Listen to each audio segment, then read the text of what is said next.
So hi mother, what are we going to talk about today? What's this video about? In this video, I will share my daily morning routine, which I have customized. I won't focus on describing a particular asana because to me, the philosophical concepts and the mindset behind the asana is more important than a particular asana. What do you mean by like asanas? What's that? Asan, when I'm mentioning here these days how people when they go to studios to do the yoga, then they have different set of body movements and postures. That is what asan is. And so you're going to describe, not only the philosophy, but also like a few yogasanas that you do. So should I be following this like step by step? No, this video is not to teach. This set only includes those movements and asana that are addressing the needs of my body and my mind. They may not be necessary for you. So but you may use this as a sample to customize your own routine.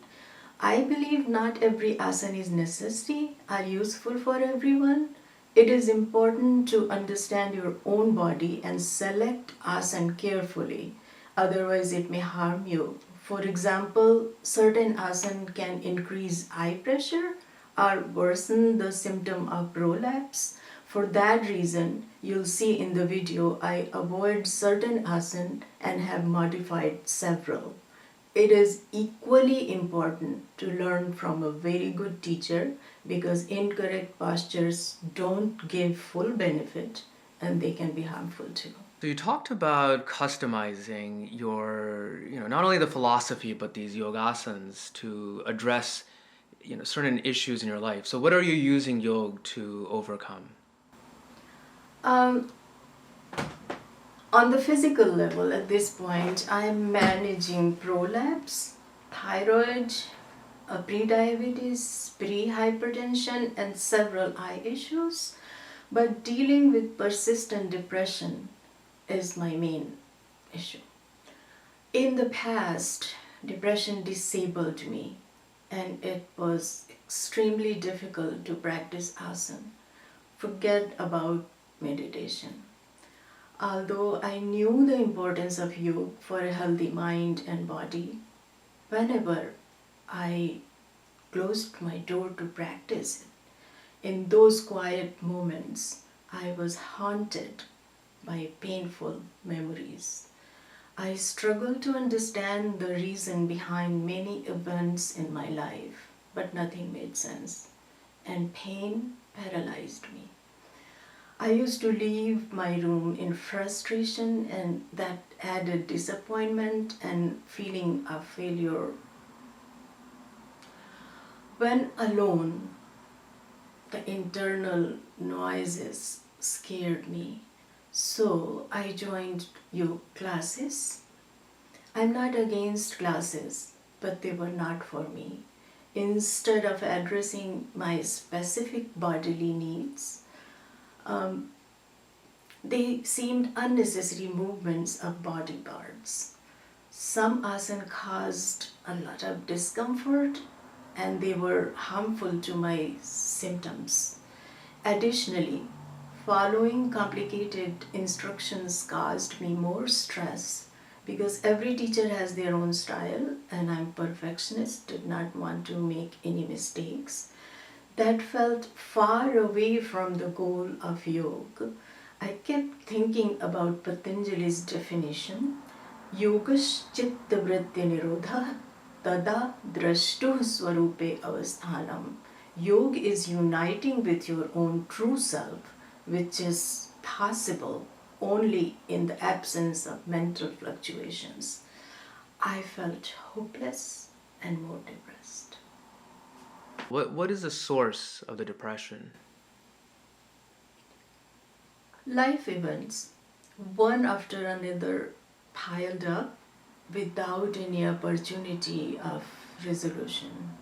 It started with an abuse, which was followed by 4 deaths in the same year, including my own father, when I was only 11 or 12 years old. Then living with an abusive husband for 22 years and finally divorce. Throughout my life, I was surrounded by many deaths of very, very close, dear people, in addition to broken relationships with friends and family. Then my mother's painful old age and illness. None of these make sense to me. And these are just a few to mention here. Thanks so much for sharing. I know sharing these things are so difficult, and one reason why you decided to share this is to show what your life journey has been like, and then show what's helped particularly you on this life journey. So, what are some things that helped you overcome or address and make peace with this depression? Throughout my life, at different times, different things helped me, such as prayers gave me strength, working at Harvard gave me confidence and financial support, attending several workshops gave me understanding and clarity, and children's love kept me sane and gave me reason to keep going. But understanding of the larger philosophical meaning has actually made the difference.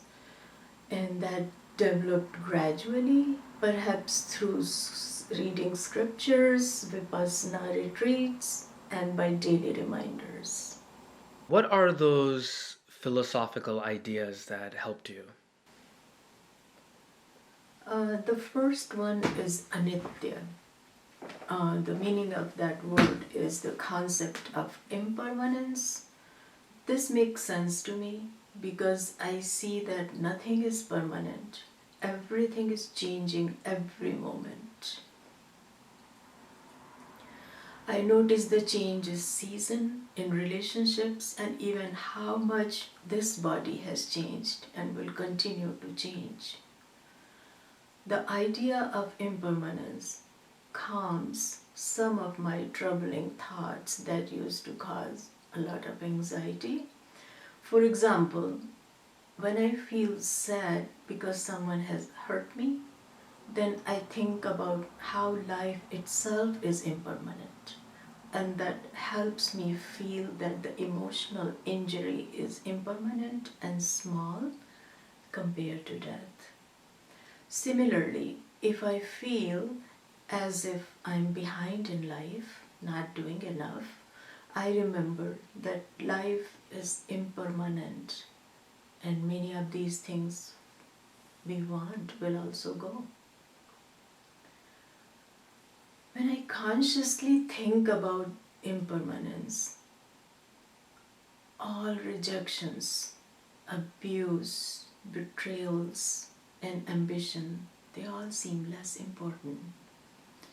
But this concept brings sadness, which was one of the major distractions in the past, and I used to give up thinking when everything is impermanent, what is the point of doing anything?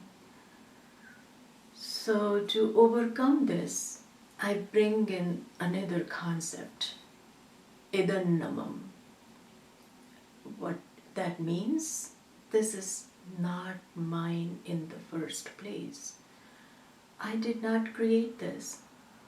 In fact, I have no ability to recreate a smallest part of this. Just think about this body. It is given to me, so why be sad? This also makes sense to me. Then I bring my attention to my body and start noticing the activities happening right now, here, and I'm not doing it. I try to feel the blood flowing throughout my body, how the bones are supporting this structure, and how beautifully the skin is covering all the actions underneath and those little cells.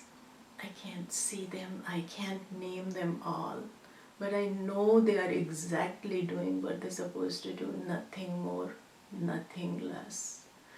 And then everything becomes a gift, and that results in deep gratitude, which replaces my sadness.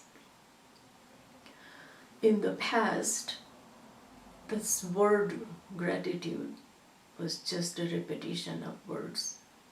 I did not feel it. But now I realize that my only duty is to take care of this amazing gift to the best of my ability. I still don't have answers to all my why questions. A lot of things still don't make sense, but I'm able to appreciate what I have. I can find a lot of beauty in these philosophical and abstract ideas, but I think like when I enter into like a depressive state, um, it's like these abstract ideas and philosophies are like really hard to apply. And so, like how do you apply it, and how do you go from like a 5 minute session where you just feel like giving up to eventually getting to the point where you can do like a 50-minute routine that really helps you on your journey of life? Yeah, but you are right. Philosophies are just words unless they are applied. I'll show you that in the application video how I have applied these in my practice. But before I could start or apply these concepts fully, I needed to start somewhere. So I used several strategies. First one is I negotiated with my mind and started small with just one slow Surya Namaskar, which is a sun salutation and it includes whole body. Completing that for a while reinforced satisfaction, and gradually I added a few more asanas to that. Keeping routine simple and sequential also helped me because it flows naturally and does not require constant thinking, what do I do next now?